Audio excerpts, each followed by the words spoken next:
The first thing I noticed wasn't a sound. It was the silence. My wind chimes were gone. Those old copper chimes had hung beside my side garden for almost 15 years, and every evening when I pulled into my driveway, they'd catch whatever breeze wandered through our quiet neighborhood. That afternoon, I turned the corner after work expecting the same familiar welcome. Instead, I found an excavator parked where my flower beds used to be, a concrete truck idling in my yard, and half a dozen construction workers moving around like they owned the place. For a split second, I honestly thought someone had made a terrible mistake. Wrong address, wrong property, maybe the GPS had sent them to the wrong house. Then I looked past the torn-up dirt and broken rose bushes and saw my neighbor standing there, arms folded, wearing expensive sunglasses even though the sun was already dipping behind the trees. That's when I understood this wasn't a mistake at all. It was deliberate. My name is Daniel Harper, and until that week, I'd lived in that house for almost 19 years without a single serious dispute with a neighbor. My wife and I bought the place before the neighborhood became fashionable, back when most of the homes belonged to teachers, mechanics, retired couples, and people who still waved when they drove past. After she passed away 6 years earlier, that side garden became my therapy. Every Saturday morning, I'd be out there with a cup of coffee, pulling weeds, trimming lavender, replacing whatever the rabbits had eaten overnight. It wasn't fancy, and it wasn't worth much money, but every inch of it held a memory. The little stone border was something my daughter had helped me build when she was 12. The rose bushes had grown from cuttings my wife planted before she got sick. The old maple trees shaded the whole space every summer afternoon. To anyone else, it probably looked like an ordinary side yard. To me, it was home. Then came my new neighbor, Preston Keller. He'd bought the house next door about a year earlier for what everyone said was just under $1 million. A nice enough house, apparently just not nice enough for him. Within weeks, contractors were coming and going almost daily. First, it was a new swimming pool, then a massive outdoor kitchen with stainless steel appliances nicer than anything in my own home. Then speakers hidden inside fake rocks, landscape lighting bright enough to guide in an airplane, and finally an oversized stone patio that seemed to grow a little wider every week. Preston wasn't bad-looking, probably early 40s, always dressed like he had somewhere important to be, always talking loudly on his phone about investments, acquisitions, stock prices, the type who managed to turn every casual conversation into a business pitch. We'd never argued before that day, but we weren't exactly friends either. Every so often he'd drop a comment that rubbed me the wrong way. "This neighborhood's changing," he'd say, eyeing my older fence. "Property values are finally catching up." Or he'd laugh and joke about turning his backyard into a private resort. I figured he was just one of those guys who liked the sound of his own voice. So I walked across what remained of my garden and asked the nearest worker what exactly they thought they were doing on my property. Before the man could respond, Preston stepped in, smiling with a calm so smooth it almost made me doubt what I was seeing. "Easy there, Dan," he said, raising a hand like he was soothing an upset customer. "Everything's been surveyed. You're fine." I looked past him at the wooden forms tracing out fresh concrete. "Fine," I said. "You're standing 10 feet inside my property line." He actually laughed, not a nervous laugh, but the kind that says he genuinely believes you're the unreasonable one. "According to the updated survey, this section belongs to me. The old markers were wrong. Happens all the time." I stared at him, trying to figure out whether he actually believed what he was saying. "You tore out my garden." He just shrugged. "Come on, Dan. You weren't really using that strip anyway. It'll look better once it's done. Honestly, it'll boost both our property values." That line settled into my chest like a stone. You weren't really using that strip anyway. Funny how people with enough money start measuring ownership by usefulness instead of law. This wasn't about flowers anymore. It wasn't even about 10 feet of dirt. It was about someone deciding he could erase a property line simply because he wanted more room to host weekend barbecues. I didn't yell. I didn't threaten him. I just turned around, walked back into my house, and pulled every document I owned out of the filing cabinet. The original deed, the county survey, title insurance, tax records. Everything matched exactly the way I remembered it. My property line hadn't shifted an inch since the early 1980s. The next morning, I drove straight to City Hall, expecting the whole mess to be resolved before lunch. Instead, I walked into one of the most frustrating conversations of my life. The clerk looked over my paperwork, nodded politely, then pulled up Preston's newly filed survey. "Well," she sighed, "these don't seem to match. We'll probably need someone from the county surveying office to come look at everything." "How long will that take?" I asked. She gave me the answer nobody wants to hear. "Several weeks, maybe longer, depending on scheduling." I looked out toward the parking lot. I imagined concrete drying while government paperwork sat untouched in someone's inbox. Preston didn't need to win forever. He just needed enough time to finish building. That evening, I drove home feeling more defeated than angry. I sat in my garage for nearly half an hour before going inside. Then, glancing at the old family boxes stacked near the attic stairs, I suddenly remembered something my late uncle had told me years earlier. Something I'd completely forgotten until that exact moment. If I'd remembered those words even one day sooner, everything that followed might have unfolded very differently. The memory hit me so clearly that I climbed into the attic before I'd even changed out of my work clothes. My Uncle Walter had spent almost 30 years working for the county planning department, and if there was one thing everyone knew about him, it was that the man never threw away a single piece of paper. My aunt used to joke that if civilization ever collapsed, Walter could rebuild the whole county one filing cabinet at a time. After he passed, I'd boxed up most of his old maps and records without paying much attention to what was inside. That evening, I dragged down one dusty box after another until I found folders labeled with the original subdivision name. Inside were yellowed blueprints, handwritten inspection notes, utility relocation sketches, and old correspondence between developers and the county. For nearly 3 hours, I flipped through papers that looked more like history than anything useful. Then I unfolded one oversized sheet still bearing the county engineering seal across the bottom.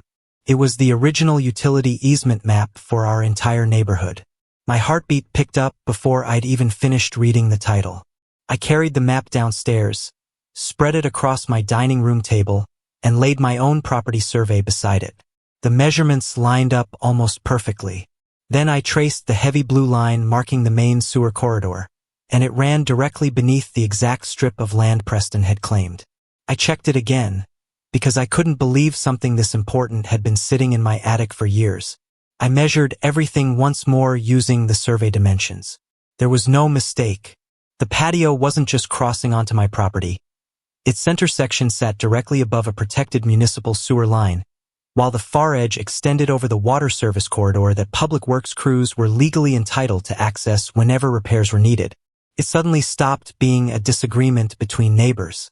It had become a public infrastructure problem, and government agencies take those far more seriously than private property disputes.